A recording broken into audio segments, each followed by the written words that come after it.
I was looking at a dashboard the other day for this really complex distributed microservices application, and it just struck me how much our whole diagnostic baseline has shifted. Oh, it really has. It's a Yeah. completely different world now. Right. Like 10 years ago, if a monolithic application failed, you logged into the specific Linux server, you tailed the Apache error log, and boom, the stack trace pointed directly to the failing line of code. Yeah, it was very causal, Yeah. linear. Exactly. You flip the switch, the light bulb turns on, or, you find the cut wire. It was a very comforting illusion of control, honestly. We had a perimeter, we had a single process space, and the state of the application was just neatly contained within the memory of that one specific machine. Yeah. But when you move to a modern, decoupled cloud architecture, that entire diagnostic paradigm just shatters. You're no longer looking for a cut wire. You're trying to track a drop of water through a hurricane. Wow, that is the perfect way to frame it.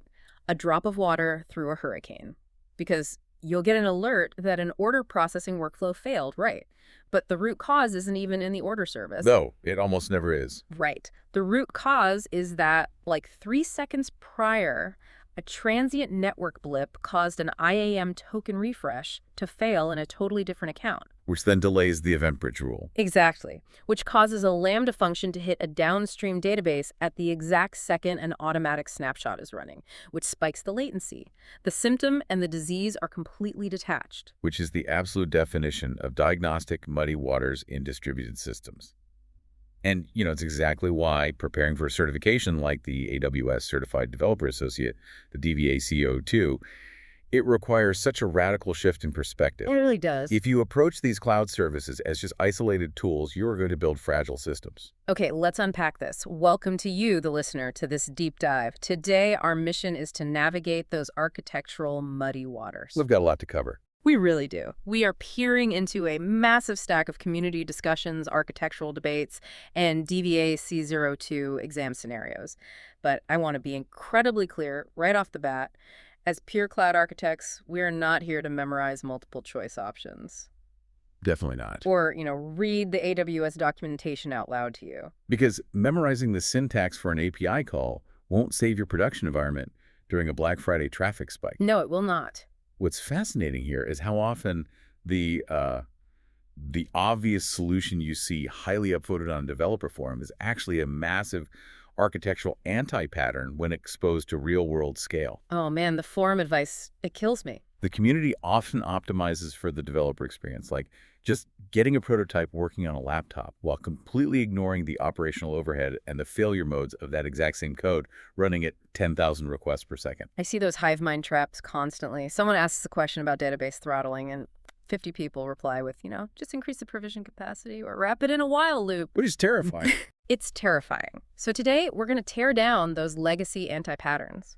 We're going to deconstruct the systems engineering why behind these constraints. We'll be looking at compute footprints, event-driven decoupling, state management, infrastructure as code, and observability. And we should probably start that teardown at the compute layer, specifically the false promise of infinite, effortless, serverless scale. Yes. Serverless is amazing, but it is not magic. Exactly. AWS Lambda abstracts the underlying infrastructure so effectively that developers frequently forget there are actual physical hardware limits governing their code. CPU, memory, network bandwidth, they still exist. They're simply governed by strict, inflexible execution environment quotas. I'll give you a perfect example of how that abstraction just bites developers. The deployment package size constraint. We see this scenario over and over in the source material we're looking at. The infamous 250 megabyte limit. Why? A developer has a perfectly functioning Node.js or Python Lambda function. Then they realize they need to parse some complex data, so they pull in a massive data science library. Something like Pandas or NumPy. Exactly. Or maybe a really heavy image processing binary. So they bundle the deployment package, they push it through their CI/CD pipeline, and CloudFormation instantly throws an invalid parameter value exception. The unzipped package exceeds the 250 megabyte maximum quota. The forum discussions around this specific error are always illuminating. You will inevitably see someone suggest manipulating the archive itself, like literally zipping the deployment package multiple times. I've seen that. Just zip the zip file. It's so funny. Or trying to use different compression algorithms to trick the API. Which fundamentally misunderstands how the Lambda service unpacks the payload into the opt or var task directory of the micro VM. It does not matter how you nest the archive. The hard limit is evaluated against the final extracted footprint on the execution environment's disk. Yes, and relying on compression tricks completely ignores the architectural intent of the service. The standard architecturally sound solution for shared dependencies is AWS Lambda layers. Right. The sources point to this repeatedly. Rather than bundling pandas into the deployment package of every single Lambda function in your microservices architecture, you extract those heavy libraries into a layer. And the operational benefit of that is just massive. I've worked on teams where they were bundling 150 megabytes of dependencies into 50 different Lambda functions. Oh, that poor CI/CD pipeline. It was awful. Every time they pushed a tiny business logic change, their pipeline was dragging gigabytes of data across the network, pushing to S3, updating Lambda.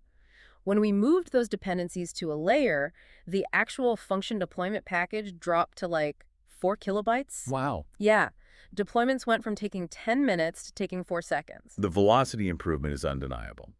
Mechanically, when the function is invoked, the Lambda service extracts the layer contents directly into the opt directory of the execution environment. Right, the opt directory. And because the Python or Node runtimes automatically include that opt directory in their path resolution, your application code can require or import those libraries exactly as if they were bundled in the root directory. It's seamless for the developer. It is. Furthermore, layers allow your security team to centrally manage, version, and audit those third-party dependencies completely independently of the application code.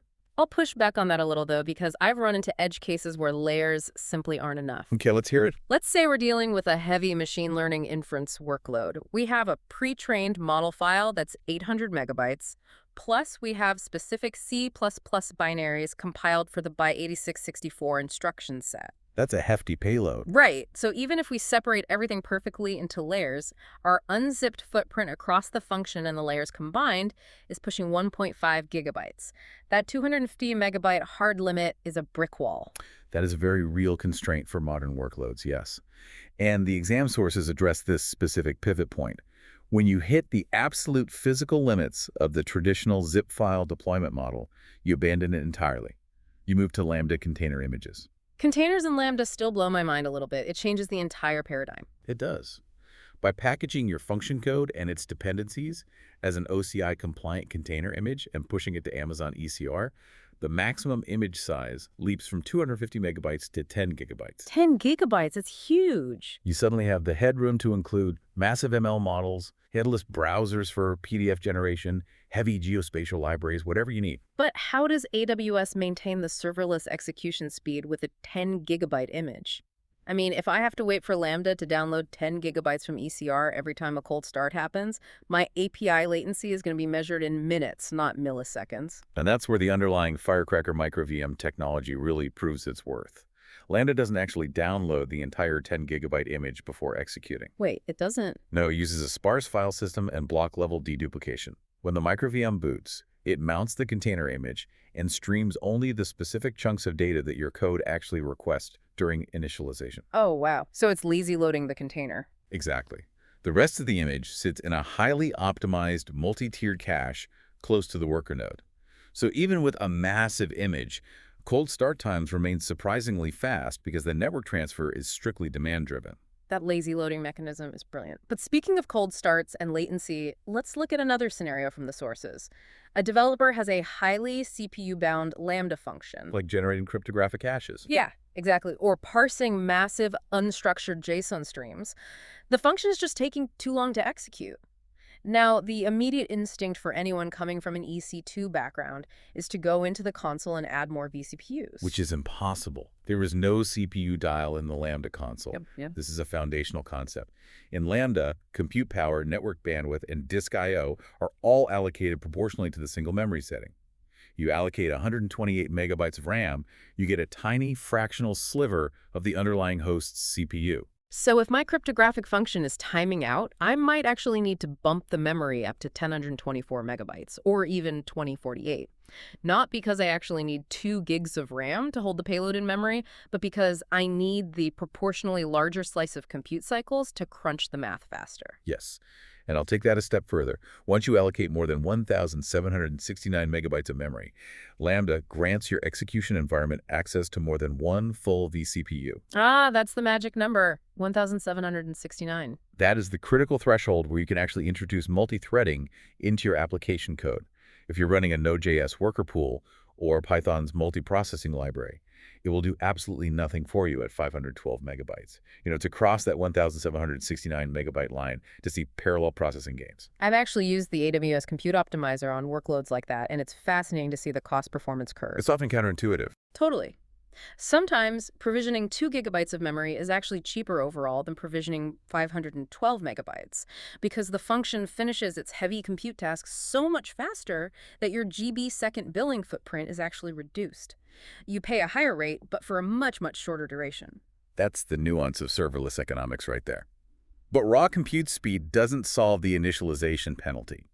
The sources heavily emphasize scenarios where latency-sensitive applications think a user-facing financial dashboard are experiencing unpredictable spikes in response time. The classic cold starts. Yes, and the developer forums consistently confuse the mitigation strategies here, specifically conflating reserved concurrency with provisioned concurrency. I see engineers applying reserved concurrency thinking they are keeping their functions warm. I see that all the time. I set reserved concurrency to 100. Why am I still getting cold starts? Which is a dangerous misunderstanding of the control plane. Reserved concurrency is purely an allocation mechanism. It carves out a specific number of concurrent executions from your account's regional pool and guarantees they are available only to that specific function. Right, so it acts as a safety net against noisy neighbors in your own account. Crucially, it also acts as a hard throttle. If you set reserved concurrency to 50, your function will never scale to 51. Which is exactly how you protect a fragile downstream database from being crushed by a Lambda traffic spike. But those 50 instances aren't pre-booted. When a request comes in, AWS still has to physically allocate the micro VM, download the code or image, start the runtime, and execute the initialization logic. The cold start penalty is still fully present. Precisely. If your service level agreement demands predictable sub-millisecond start times, you must utilize provision concurrency. Provision concurrency is the warm pool. Yes, exactly. With provision concurrency, you are instructing the Lambda service to preemptively boot a specific number of execution environments. It spins up the micro VM, loads your code, and this is the most important part, runs the init phase of your function lifecycle. Those environments sit there, perfectly warm, holding active database connections, waiting for the invoke event. Let's talk about that init phase versus the invoke phase, because that is where I see the most egregious code-level anti-patterns. If I think about spinning up a generator versus plugging into the grid, the init phase is like hauling the generator out, putting gas in it, and yanking the pull cord. I like that analogy. And the invoke phase is just flipping the light switch on the wall. That's a highly accurate representation of the mechanics. The init phase covers all the code declared outside of your main Lambda handler function. It's the global scope. Right. And yet I constantly review code where developers put their Boto3 client initialization or their complex parameter store fetching logic inside the handler bundle. Inside the handler, it's so common. They are essentially yanking the pull cord on the generator for every single light they want to turn on. It completely destroys the efficiency of the warm environment. When an execution environment is retained for subsequent request, the code outside the handler is executed exactly once during that initial boot. Just once. Right. If you initialize the AWS SDK or establish an RDS connection pool in the global scope, that connection object remains in the execution environment's memory. When the next request hits that warm container, Lambda jumps straight to the invoke phase. The handler function executes instantly, reusing the existing connection. Moving initialization logic out of the handler is the single highest impact performance optimization a cloud developer can make. And it protects your downstream services too. Think about it. If you open a new database connection inside the handler and Lambda scales to 1,000 concurrent executions, you just open 1,000 simultaneous connections to your RDS instance. Which will exhaust the connection limit and crash the database. Exactly. But if it's in the global scope, you still get 1,000 connections, but they persist and are reused, rather than thrashing the database with open-close handshakes on every single invocation. But even with perfectly optimized connections, an infinitely scaling serverless application is a threat to bounded external systems. Oh, absolutely. The sources highlight this exact tension. Consider a scenario where a Lambda function processes incoming user registrations, and it needs to enrich that data by calling a third-party vendor's API. And let's say the vendor enforces a hard rate limit of 500 API calls per minute. This is where serverless turns into a weapon. It really does. Because a marketing campaign goes viral, 500 users register at the exact same moment. Lambda effortlessly scales horizontally, spinning up 500 concurrent execution environments. Those 500 environments immediately fire 500 HTTP requests at the third-party vendor. All at once. Right. The vendor processes the first 100 and immediately returns HTTP 429. Too many request errors for the remaining 400. You've effectively launched a distributed denial-of-service attack against your own integration partner. The common forum advice for this is to introduce sleep states. Developers will suggest writing an AWS step function state machine with a wait state, intentionally stalling the Lambda executions to slowly trickle out the API calls over a longer duration. I hate that pattern so much. You are literally paying for execution time or paying for state transitions just to make compute sit idle. It's an incredibly expensive way to build a bottleneck. It's an architectural anti-pattern. You do not use compute to manage flow control. The native peer-level fix is to introduce an asynchronous buffer. You decouple the generation of the work from the execution of the work using an Amazon SQS queue.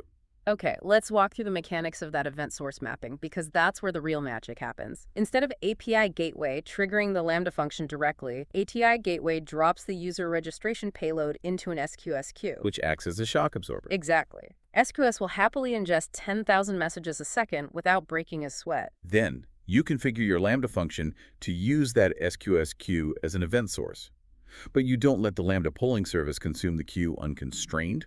You apply strict concurrency limits and batching controls at the event source mapping layer. Right, so we can set the maximum concurrency of that specific event source mapping to, say, 5. The AWS polling infrastructure will only invoke a maximum of 5 Lambda environments simultaneously.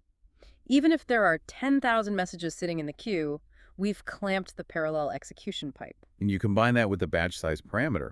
You can configure the Lambda service to pull up to 10 messages from the queue at once and pass them to a single Lambda invocation as an array.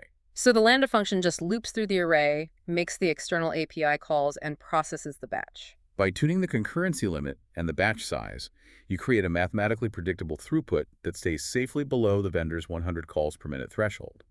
And if the API does throw a transient error, the Lambda function can fail the specific message, and the SQS visibility timeout ensures the message becomes available again for automatic retry. You've completely eliminated the scaling mismatch without writing custom rate limiting code. That's beautiful.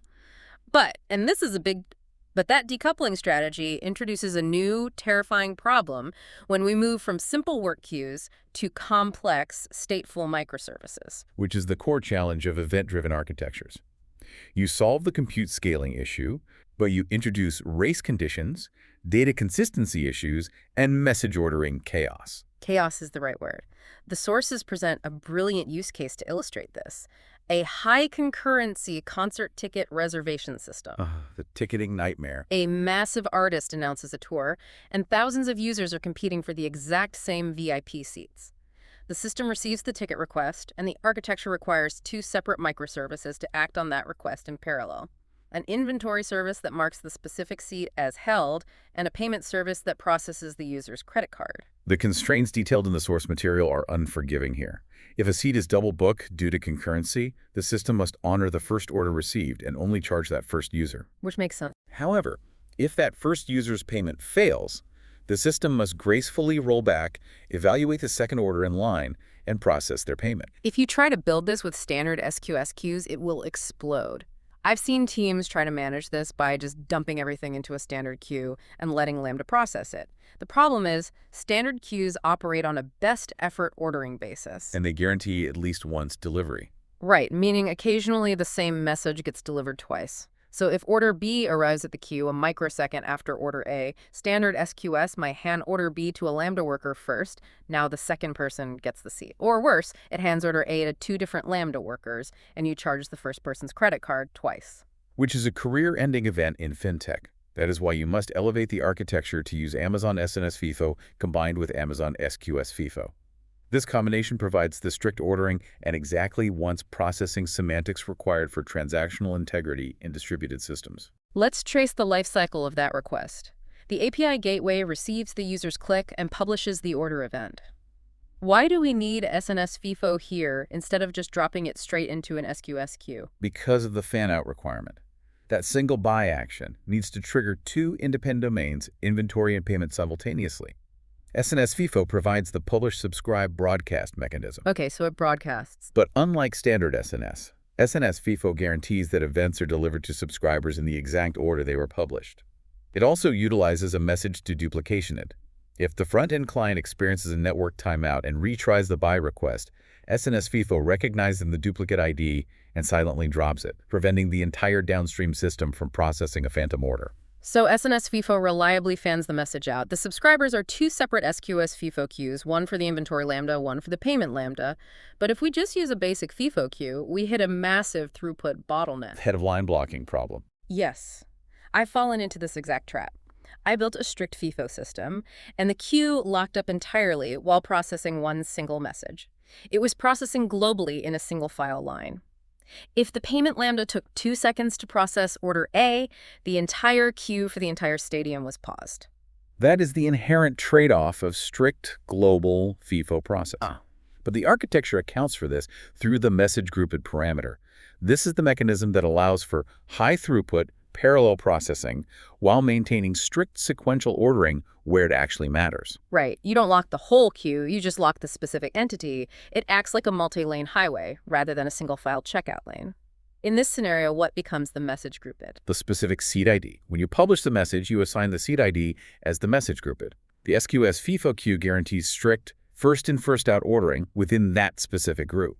So all competing requests for seat 5 row G are placed in one virtual lane, and the queue ensures that order A is processed to completion by the Lambda function before order B is even made visible. However, simultaneously, requests for seat 6 row G are in a completely different message group. The queue can hand those messages to a different Lambda worker in parallel. You maintain the absolute integrity of the race condition for a single resource without sacrificing the horizontal scalability of the overall system. It's an incredibly elegant piece of systems engineering, and this strict sequencing isn't just for financial transactions. There's another scenario in the sources regarding a warehouse shipping system. The legacy migration scenario. Yeah, a legacy application was migrated, and suddenly the warehouse staff is receiving shipping manifests out of order. The operational impact of that is severe. If the system generates an event that says pack the items into box A and a subsequent event says apply the shipping label for box A, but the network delivers them out of order, the automated sorting facility tries to apply a label to a box that hasn't been packed yet. The physical assembly line literally halts. The source explicitly mandates re-architecting the delivery pipeline to use SQS FIFO specifically to preserve the causal sequence of commands generated by the upstream system. Okay, so we've solved complex routing within a single application, but modern cloud environments don't exist in a single AWS account. Rarely these days. They're deployed across dozens, sometimes hundreds, of accounts managed by AWS organizations.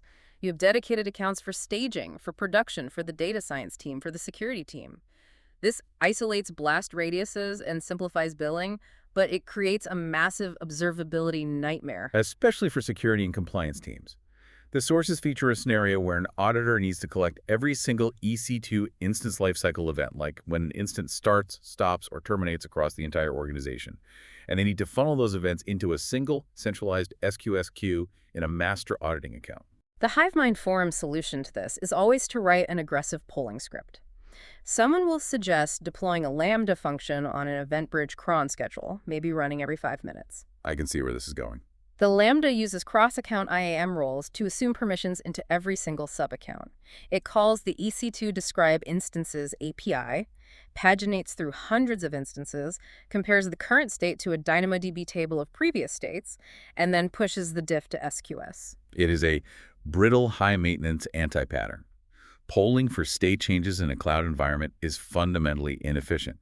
You are paying for compute time to constantly ask, did anything change? Did anything change? Just burning money. Furthermore, as the organization grows and new accounts are added, you have to constantly update that central Lambda function's IAM trust policies to grant it access to the new accounts. And if that Lambda times out during its API pagination, you lose critical audit data. So how do we avoid the custom code entirely? How do we rely on the native AWS nervous system? If we connect this to the bigger picture, We utilize the decentralized nature of Amazon EventBridge, combined with cross-account event routing. You do not need to poll for EC2 state changes, because the EC2 service natively emits a state change notification event to the default EventBridge event bus in its own account the exact millisecond the lifecycle change occurs. The event is pushed, not pulled. But those events are isolated on the default bus inside the staging account or the data science account. How do we funnel them to the centralized security account without writing code? By configuring the IAM resource policies on the event buses themselves. In the central security account, you modify the permissions on the default EventBridge bus to allow events. Put events actions originating from the specific AWS organization ID, you essentially open a secure organizational-wide mailroom. Got it. The central bus is now ready to receive. Then, in each of the individual sub-accounts, you create a simple EventBridge rule. The rule's event pattern matches any EC2 instance state change. The target of that rule is not a local Lambda function. The target is the Amazon resource name, the ARN, of the default event bus in the central security account. So the sub-account bus instantly forwards the event over the AWS backbone to the central bus. Exactly. And finally, back in the central account, you have one single rule on the main bus that catches all incoming EC2 events and routes them directly to your target SQSQ. That is brilliant. The beauty of this architecture is that it relies entirely on managed infrastructure. There are no Lambda execution environments to monitor, no API rate limits to worry about during pagination, and no custom code to maintain. You are simply defining declarative routing rules and letting the cloud fabric handle the delivery. Okay, we've got the compute optimized, we've got the events decoupled and writing smoothly. But eventually, all this data has to land somewhere. It all comes down to state. Always. The sources spend a massive amount of time contrasting the operational realities of Amazon DynamoDB and Amazon RDS, specifically focusing on how these databases fail under extreme load. The relational versus NoSQL debate is foundational, but the DVA-C02 scenarios push past the theoretical data modeling and into the actual failure modes of the underlying storage engines. Let's dive into DynamoDB anti-patterns. We have a developer building a global multiplayer game. They choose DynamoDB because it advertises single-digit millisecond latency at any scale. They design their table, and they decide to use the player's country as the partition key. Which guarantees a catastrophic failure. And that's exactly what happens. A popular streamer in Brazil starts playing the game. Suddenly, tens of thousands of Brazilian players log in simultaneously. The application logs flood with provision throughput exceeded exception errors. The database completely throttles the login requests, effectively crashing the game for South America. Even though they probably provisioned plenty of overall capacity. Right. The developer provisioned 50,000 write capacity units for the overall table. They look at the CloudWatch metrics and see that the total consumed capacity is only 5,000 units. They aren't even close to their global limit. Why did it fail? This is a textbook example of a hot partition, and it stems from failing to understand the physical storage mechanics of DynamoDB. DynamoDB does not store your entire data set on a single massive hard drive. As your table grows in size, or as you provision more throughput, AWS automatically splits your data across multiple physical storage nodes, known as partitions. And it uses a consistent hashing algorithm applied to the partition key to determine exactly which physical node holds which piece of data. Correct. So if your partition key is country, then the hashing algorithm dictates that every single player record where the country is Brazil must be written to the exact same physical partition. And here is the hard constraint. Those 50,000 provisioned write capacity units are divided evenly across all the physical partitions backing that table. Exactly.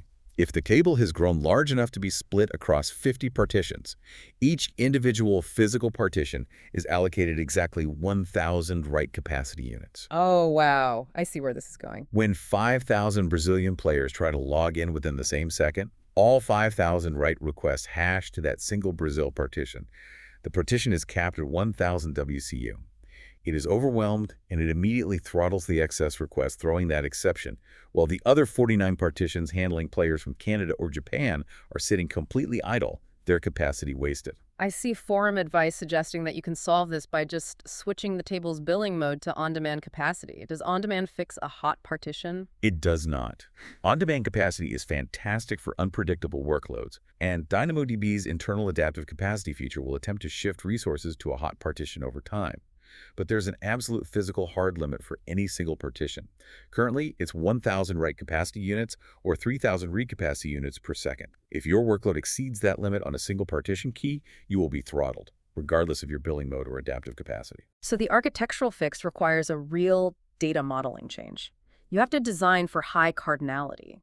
You need a partition key with a massive number of distinct values to ensure the hashing algorithm sprays the read and write operations uniformly across the entire fleet of storage nodes.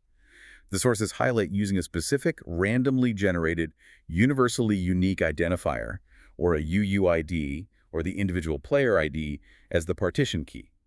With the UID, the Brazilian players are scattered evenly across all 50 partitions, the load is balanced, and you never hit the physical limits of a single node. But even with perfect partition design, distributed databases will occasionally push back. The sources highlight scenarios using the batch-get-item API, which allows you to retrieve up to 100 items from DynamoDB in a single network request. Frequently, the API response will include a subset of the requested data in an element called unprocessed keys. This happens because the batch request either exceeded the 16 megabyte size limit, or one of the underlying partitions experienced a microsecond throttling event. The critical question for the developer is how to handle those unprocessed keys. If you just wrap the batch-get-item call in a while loop and immediately retry the unprocessed keys, you're going to make the problem exponentially worse. If the storage node is telling you it's overwhelmed, hammering it with the exact same request 0 milliseconds later is basically a self-inflicted denial of service attack. The required mitigation and the correct architectural response in the exam scenarios is to implement an exponential back-off algorithm combined with randomized jitter. Let's break down the math of that, because it's a pattern that applies to almost every AWS API interaction. Exponential backoff means you don't retry immediately. You wait a base duration, say 50 milliseconds. If the retry fails again, you don't wait 50 milliseconds, you double it to 100 milliseconds, then 200, then 400. You're giving the system time to breathe. Exactly. You exponentially increase the delay to give the downstream service actual breathing room to recover from the load spike. But exponential backoff alone is insufficient in highly concurrent systems due to the thundering herd problem. The thundering herd. I love that term. It's very descriptive. If 500 Lambda workers are all hitting DynamoDB, and they all get throttled at the exact same millisecond, and they all run the exact same backoff algorithm, they will all wait exactly 50 milliseconds, and then all 500 will hit the database again simultaneously. They synchronize their retries, creating secondary traffic spikes that cause further throttling. Right, they become a coordinated attack. That's where the jitter comes in. Jitter introduces randomness. Instead of waiting exactly 50 milliseconds, you calculate the exponential backoff window, and then you pick a random duration within that window.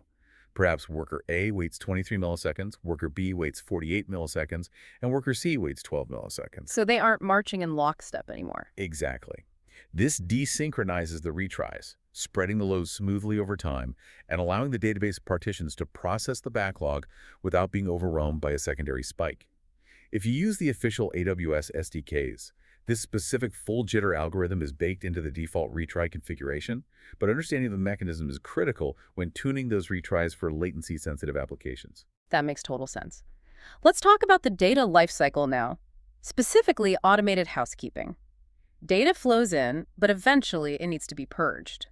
We have scenarios in the sources involving deleting 48-hour-old temporary blog sessions or clearing out a multiplayer game's matchmaking queue after 30 minutes. This is an area where applying relational database paradigms to NoSQL creates massive cost overruns. I've seen it firsthand. The instinct is to write a cleanup script. A developer will spin up a small EC2 instance or configure a scheduled Lambda function to run a cron job every night at 2:00 a.m. Oh, the midnight cron job. Always. The script executes a scan operation across the entire DynamoDB table, checks the timestamp attribute of every single item, and if the timestamp is older than the threshold, it issues a delete item API call. It is an operational nightmare. Why is it so destructive? I mean, it gets the job done, right? Because a scan operation must physically read every single item in the table to evaluate your filter criteria. If your table has 20 million records and only 50 of them are expired and need deletion, the scan still consumes the read capacity units required to read all 20 million items. So you're paying to read data you don't even care about. You will completely exhaust your provisioned read capacity, heavily throttling your actual production application just to figure out what needs to be deleted. And secondly, issuing thousands of manual delete item API calls consumes massive amounts of write capacity units. You're paying AWS a premium just to take out the trash. So we abandon the custom script. What is the native mechanism to handle this gracefully? You leverage DynamoDB's native time to live, or TTL, feature. It is a fully managed background process that requires zero custom code. The elegance of TTL is fantastic. You just add an attribute to your DynamoDB items, maybe you name it expiration timestamp, and you store a standard Unix epoch time in that attribute. You navigate to the DynamoDB console and define that specific attribute as the TTL target. And that is the extent of the configuration. Behind the scenes, an AWS managed background process continuously scans the storage partitions. When the current epoch time surpasses the timestamp stored in your TTL attribute, DynamoDB automatically flags the item as expired and typically deletes it within 48 hours. The 48-hour window is an important caveat, though. It's not a real-time deletion guarantee. If you query the table, you might still retrieve an expired item before the background process sweeps it up, so you still need a simple filter in your application code to ignore expired data. That's true. You do need that application level filter. But the operational benefit is absolute magic. Deletions performed by the TTL background process do not consume a single provisioned write capacity unit. It is entirely free, and it happens completely independently of your application's performance. Which perfectly illustrates the core philosophy of cloud architecture. Offload undifferentiated heavy lifting to the managed service whenever possible. Speaking of offloading, let's look at the caching showdown. Here's where it gets really interesting. The sources spend considerable time forcing the developer to choose between DAX, the DynamoDB accelerator, and Amazon Elasticache, specifically Redis. Both are in-memory caches, but they solve entirely different architectural problems. The distinction lies in API compatibility and the underlying data structures. Let's set up the DAX scenario. A financial technology company is building a real-time bidding platform. They're backing it with DynamoDB, and the current retrieval latency is around 8 milliseconds. For a web app, that's blazing fast. But for high-frequency trading, 8 milliseconds is an eternity. They need to reduce read latency to microseconds with the absolute least amount of application refactoring possible. The constraints dictate the solution here. If the primary data store is DynamoDB and the goal is microsecond latency with minimal code changes, DAX is the only correct architectural choice. But why DAX specifically? Why wouldn't I just deploy a Redis cluster in front of DynamoDB? Redis is incredibly fast. Redis is exceptionally fast, but it is not API compatible with DynamoDB. If you introduce Elasticache Redis, you are adopting a cache-aside architecture. You have to rewrite your application code significantly. How so?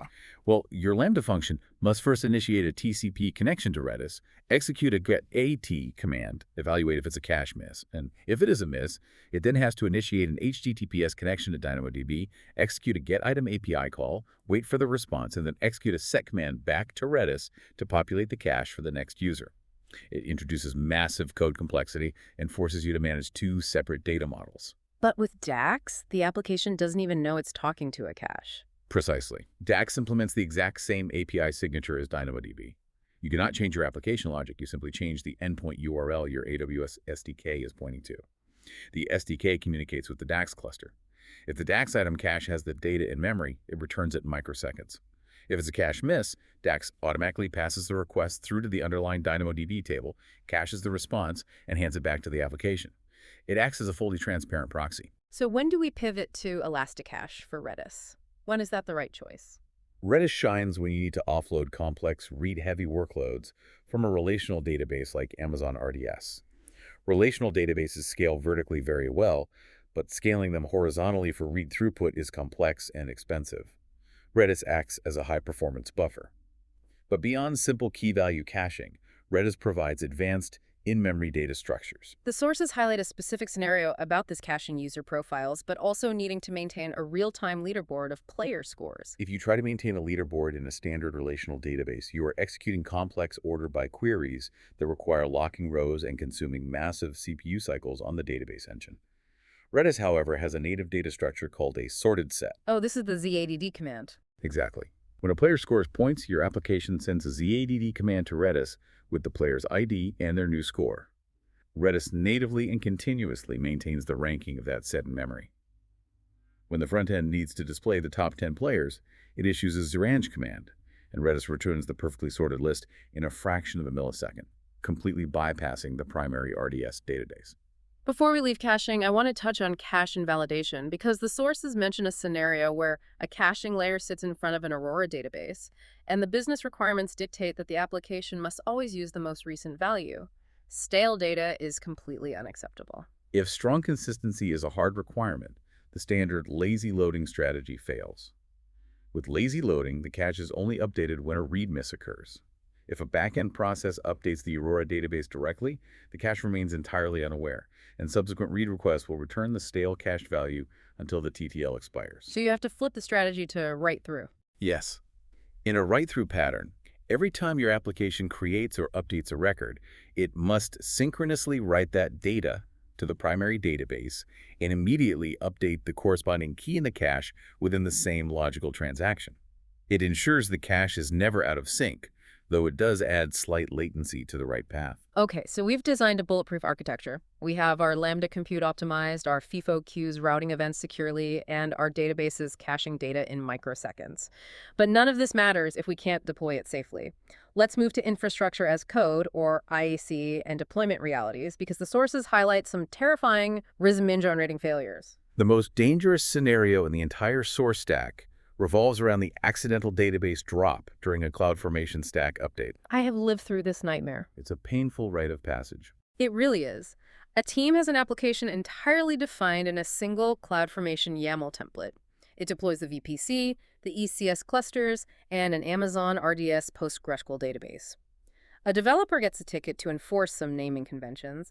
They go into the template, find the logical ID of the database resource, say it's currently named ProductionDB, and they change the logical ID to main app database. They commit the code, the CI/CD pipeline triggers, CloudFormation executes the update, and the primary production database is completely dropped, destroyed, causing catastrophic data loss. It is a brutal lesson in how state machines operate. CloudFormation is a declarative engine. It compares your new template against its internal state file. It does not possess semantic understanding. It does not know that resource holds terabytes of critical customer data. Right. Its internal logic is simply, the resource name ProductionDB is no longer in the template. I must issue a delete API call to remove it. The resource name main app database is new. I will issue a create API call to provision an empty instance. Which is why relying on default behaviors for stateful resources is professional negligence. The required architectural fix is a single attribute that must be applied to every database, queue, or storage bucket defined in IAC. Deletion policy. Retain. It's the ultimate safety net, if deletion policy. Retain is applied to that RDS resource definition, and the developer accidentally changes the logical ID or removes the resource entirely. CloudFormation will still provision the new database, but when it processes the removal of the old resource, it will abandon it rather than issuing the destructive delete API call. The original database, with all its data fully intact, is safely left running in the AWS account, completely detached from the stack. You can manually intervene, update the template to point back to it, and recover without any data loss. But CloudFormation has other failure modes that don't involve accidental deletion. The sources present a scenario where a developer simply tries to update a CloudFormation template to change an RDS instance class from db.t3.small to db.m5.large. They push the update, and the stack immediately fails and enters the dreaded updaterable backfailed state. It's completely wedged. The map no longer matches the territory. That is the definition of configuration drift. Exactly. CloudFormation maintains a strict internal dependency graph and state file. It assumes it has exclusive control over the resources it provisions. But in this scenario, a sysadmin likely received an urgent alert about high CPU utilization the night before, logged directly into the AWS Management Console, and manually scaled the database, or perhaps even deleted and recreated it to restore from a snapshot, completely bypassing CloudFormation. So when CloudFormation attempts the deployment the next day, it queries the AWS API looking for the specific physical resource ID it has in its state file. The API returns a resource not found error. CloudFormation panics. It can't update a resource that doesn't exist, so it fails the update. It tries to roll back to the previous state, but it can't roll back either because the resource is gone. It enters a deadlock. All right. The operational lesson here is that once you adopt IAC, manual console changes must be aggressively prohibited through IAM service control policies. And as the industry matures, the friction of writing thousands of lines of raw JSON or YAML for CloudFormation has driven the adoption of higher-level abstractions, specifically the AWS Cloud Development Kit, or CDK, and the serverless application model, Sam. The sources highlight specific operational pain points with these frameworks. Let's look at the CDK. The power of CDK is that you define your infrastructure using imperative programming languages like TypeScript or Python, which then synthesizes down into CloudFormation. But a developer in the sources needs to enforce a strict security policy across a massive CDK application, for example, ensuring every single S3 bucket deployed by any nested stack has server-side encryption enabled. How do you validate that programmatically before synthesis? You implement the CDK aspects pattern. Aspects utilize the visitor design pattern to apply an operation to every construct within a defined scope in your CDK construct tree. I love the aspects feature. It acts as an automated code-level security guardrail. You write a custom aspect class that evaluates resources. You apply it to the root of your CDK app. When you run CDK synth, the aspect visits the VPC construct, the Lambda construct, and the S3 construct. If it inspects an S3 bucket and detects that the encryption property is missing, you can configure the aspect to throw a hard error, failing the synthesis process immediately. The unencrypted infrastructure can never even generate a CloudFormation template, let alone be deployed to AWS. And shifting to the developer experience, the sources address the massive friction of local development with serverless architectures. If you're tweaking the logic of a Lambda function, waiting 5 minutes for a full CloudFormation stack update just to test a single line of code destroys developer velocity. That's where the samsync command completely alters the workflow. When you run samsync watch locally, the SAM CLI monitors your local file system. If you change a parameter in your YAML template, it initiates a standard CloudFormation deployment. But if you simply save a change to your Python Lambda code or tweak an API gateway routing configuration, samsync intelligently bypasses CloudFormation entirely. That's the key part. It bypasses it. It uses the direct AWS service APIs like update function code to inject your local changes directly into the live AWS environment in a matter of seconds. You get the instantaneous feedback loop of local development, but you are executing against real IAM roles, real DynamoDB tables, and real SQS queues in the cloud. It bridges the gap between local mocking and actual cloud fidelity. But eventually that code has to be deployed to production. The sources heavily emphasize the mechanics of zero downtime deployments, specifically when updating applications running on EC2 instances managed by AWS Code Deploy. The requirement is strict. We're deploying new application code to a fleet of EC2 instances behind an application load balancer, and we cannot drop a single active customer connection during the deployment. If you are executing an in-place deployment, success depends entirely on your mastery of the code deploy lifecycle event hooks defined in the appspec.iml file. The execution order is absolute, and getting it wrong guarantees application downtime. Let's trace the run order of those hooks. When the code deploy agent on the EC2 instance receives the deployment command, the very first critical hook is before block traffic. This is where the agent communicates with the application load balancer to gracefully deregister the instance. The load balancer stops sending new requests to the instance, but allows existing in-flight requests to complete. Once the connections are drained, the application stop hook fires. This is where your custom script gracefully shuts down the local web server process, stopping Nginx or gracefully terminating the Node.js process. Correct. The application is now offline on this specific instance. Next, the before install hook runs. You use this to back up existing logs, decrypt secure configuration files retrieved from Secrets Manager, or prepare the file system. Only then does the code deploy agent actually copy the new application revision files from S3 onto the instance's hard drive. And then after install fires. I usually use this to change file permissions, run database migrations, or rebuild front-end assets. Following that, the application start hook executes. Your script boots up the web server with a newly deployed code. Finally, the after allow traffic hook runs, where you can execute a local health check script.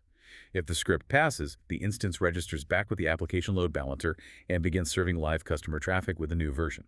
The deployment then proceeds to the next instance in the fleet. If you put your database schema migration script in the application stop hook, before the new code is even copied to the server, the deployment fails catastrophically. The strict sequence is everything. But what happens when you aren't just deploying application code? What if you are running an elastic beanstalk environment and you need to upgrade the underlying platform itself, like moving from an Amazon Linux 2 Node.js 14 environment to an Amazon Linux 2023 Node.js 18 environment? You can't execute an in-place deployment for an OS-level upgrade without massive risk. The elastic beanstalk equivalent of a safe blue-green deployment is the swap environment URLs feature. You do not touch your production environment. You leave the blue environment running flawlessly. Instead, you clone the environment configuration, creating a completely isolated green environment running the new platform version and your new application code.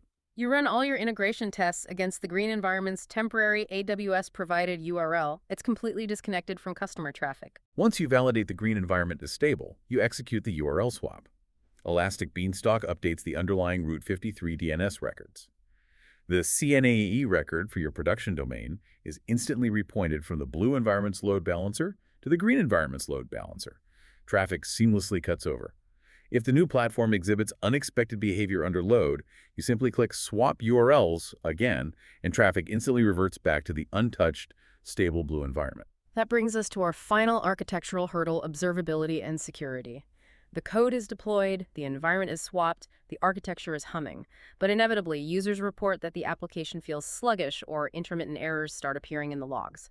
How do you find the bottleneck when a single user request traverses an API gateway, an authorization Lambda, a processing Lambda, an SQSQ, and finally a DynamoDB table? This is the exact scenario that forces organizations to adopt distributed tracing. You cannot rely on isolated CloudWatch log groups for each individual service. You must implement the AWS X-Ray SDK to trace the execution path across service boundaries. Let's unpack the mechanics of how X-Ray traverses those boundaries, because it feels like magic until you see the headers. When the initial HTTP request hits the API gateway, X-Ray intercepts it and generates a unique trace ID. It injects this ID into the HTTP header, specifically the XAmazon trace ID header. API Gateway records its execution duration, the time it took to route the request as a segment, and fires that segment asynchronously to the X-Ray API. Then, API Gateway forwards the request, including that modified header, to the Lambda function. Exactly. The X-Ray SDK running inside your Lambda code extracts the XAmazon trace head from the incoming event. As your Lambda function executes, the SDK records its own segment. If your Lambda function uses the wrapped AWS SDK to make a call to DynamoDB, the X-Ray SDK intercepts that call, records the exact network latency of the database query as a subsegment, and attaches it to the overarching trace ID. So X-Ray stitches all these disparate segments from different microservices together using that shared ID, generating a visual service map. You can look at the map and see instantly. The API gateway took 15 milliseconds, the Lambda execution took 40 milliseconds, but the downstream call to the third-party payment API took 4,000 milliseconds.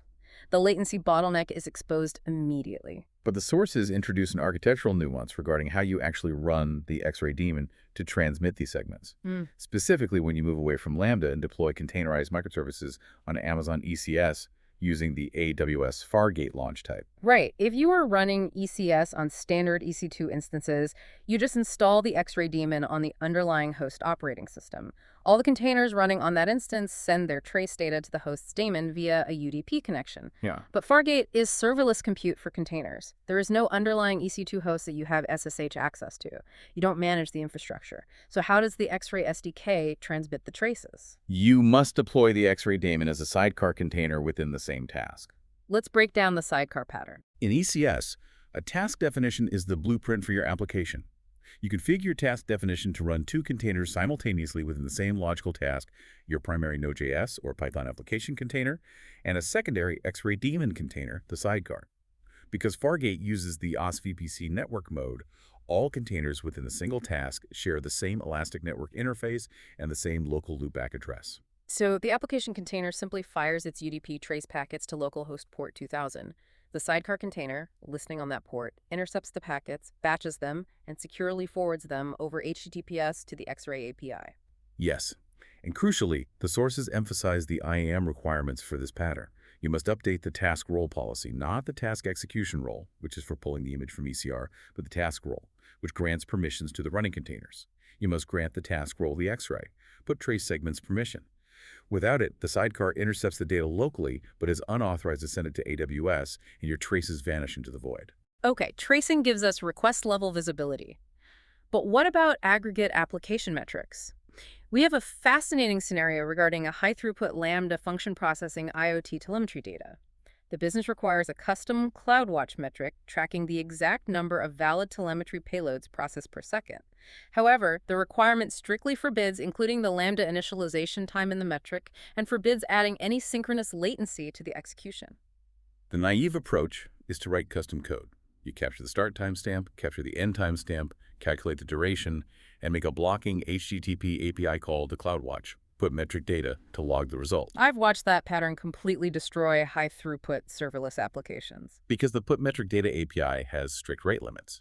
If your Lambda function is processing 5,000 IoT messages a second and it attempts to make 5,000 synchronous API calls to CloudWatch, you will aggressively throttle your own application. Furthermore, waiting for the HTTPS handshake and response from the CloudWatch API adds execution time to every single Lambda invocation, drastically inflating your AWS bill. You literally break your application just trying to monitor it. So how do we get high cardinality, custom metrics without the math and without the throttling API calls? You utilize the CloudWatch Embedded Metric Format, or EMF. It is an incredibly elegant asynchronous monitoring solution. This is one of my favorite AWS features. Instead of importing the Boto3 CloudWatch client and making an API call, you simply output a JSON object to standard out. You literally just print or console.log a specifically formatted JSON string containing your custom metric data and a specific _Oz directive payload. And because the Lambda environment automatically captures all standard output and asynchronously streams it to CloudWatch logs, your metric data hitches a ride on the logging pipeline. Exactly. The logs land in CloudWatch independently of your function's execution. Behind the scenes, AWS runs a highly optimized background process that continuously tails your log streams, searching for that specific EMF JSON signature. When it detects it, it automatically extracts the values and publishes them as custom CloudWatch metrics. You get complex, real-time custom metrics without making a single blocking API call, entirely avoiding the rate limits and the execution latency. It is the pinnacle of operational efficiency. Finally, let's close with a scenario that perfectly illustrates the intersection of security, compliance, and architectural elegance. An enterprise stores historical customer transaction records in an S3 bucket for legal retention. These files are densely packed with personally identifiable information PII, social security numbers, full addresses, credit card data. A massive liability. A compliance nightmare. Now, an internal data science team needs to run statistical analysis on these transaction records, but they are strictly prohibited by compliance frameworks from accessing the raw PII. The developer writes a Lambda function containing redaction logic using regex to mask the social security numbers and names. The architectural challenge is how do you implement this redaction while strictly maintaining only one single copy of the original document? If I look at the forum responses for this, the instinct is always data duplication. Set up an S3 event notification on the raw bucket. When a file is uploaded, a Lambda function triggers, redacts the PII, and saves a sanitized copy into a clean bucket for the data science team. But the constraint explicitly mandates maintaining only one copy. Duplication violates the requirements, creates synchronization issues, and doubles your S3 storage costs. Another flawed suggestion I see is using standard S3 event notifications on a JIT-ST request. Just trigger a Lambda when the data scientist downloads the file. Which demonstrates a misunderstanding of the event model. S3 event notifications are strictly asynchronous. They trigger after the event has occurred. You cannot use an asynchronous event to intercept and modify a file payload while a user is actively holding an open HTTP connection downloading it. So what is the native synchronous cloud solution? Amazon S3 Object Lambda. Let's break down how this works mechanically, because it effectively turns a static storage bucket into a dynamic compute pipeline. You configure an S3 Object Lambda access point, which generates a unique ARN. You provide this access point ARN to the data science team, rather than the direct bucket ARN. When a data scientist issues an S3 GET Object API call against the access point, S3 intercepts the request. It dynamically provisions a Lambda execution environment and invokes your custom redaction function. It acts as an active synchronous proxy. Exactly. S3 passes the pre-signed URL of the raw file to the Lambda function. The function streams the data into memory, executes its reject scrubbing logic to mask the PII on the fly, and streams the sanitized payload directly back to the data scientist's open HTTP connection. It's brilliant. The original file sitting on the S3 disk remains completely untouched and immutable, perfectly satisfying the legal retention requirement. But the data science team receives a dynamically scrubbed version in real time, satisfying the compliance requirement. One source of truth on disk, multiple secure views generated via compute. It is a flawless implementation of serverless data processing. And it highlights the ultimate goal of the DVA-C02 scenarios, leveraging managed services to solve complex distributed systems problems without writing brittle custom middleware. We have covered an immense amount of architectural ground today. We started at the microscopic level, unpacking how firecracker micro-VMs load container chunks and why you must pull database initialization out of your Lambda handler. We navigated the exact mechanics of SQS FIFO message group IDs for multi-lane parallel processing. We deconstructed DynamoDB consistent hashing to prevent hot partitions, avoided the scan and delete anti-pattern using native TTL, and settled the DAX versus Redis caching debate. We moved through the rigid sequence of code deploy lifecycle hooks, validated CDK security with aspects, and finally traced requests across VPC boundaries using X-ray sidecars and asynchronous EMF metrics. And that is the core takeaway. When you sit for a whiteboard architecture review or when you take the DVA-C02 exam, success isn't about knowing the name of a service. It's about understanding the operational physics of the cloud. It's knowing exactly why standard queues fail at strict ordering under load, why manual console drift deadlocks a CloudFormation state machine, and why a synchronous metric API call will throttle your serverless pipeline. Our architectural knowledge is only valuable when you understand the underlying mechanics deeply enough to predict exactly how and when a system will fail before you ever commit the code. Absolutely. But before we sign off, I want to leave you with a final provocative thought. We spent this entire deep dive deconstructing the mechanics of writing IAM policies, configuring SAM templates, and tuning deployment hooks. But the sources briefly touch on tools like Amazon Code Whisperer, which represents the incoming wave of AI coding assistants. The landscape of infrastructure provisioning is shifting incredibly rapidly. It really is. With the rise of these LLM-backed tools, how long will engineers actually need to manually type out a YAML template or construct an SQS event source mapping syntax? If the AI can reliably generate the infrastructure as code syntax, the role of the cloud developer shifts dramatically. You transition from being a writer of syntax to an architectural editor. The AI will inevitably suggest a cron-triggered Lambda function to scan and delete your DynamoDB data because that anti-pattern is highly prevalent in its training data. Your entire value as an engineer becomes your ability to look at that generated code and say, no, that will consume our read capacity and bankrupt us. Implement a TTL attribute instead. The rote generation becomes automated, but the architectural wisdom, the ability to spot the hive mind trap before it reaches production, becomes your primary function. Are you ready for that shift? That's the real question. It's not about memorizing the exact JSON key for a CloudFormation template anymore. It's about seeing clearly through the diagnostic muddy waters when the AI inevitably hallucinates a fragile, unscalable architecture. You have to know the mechanics deeply enough to correct it.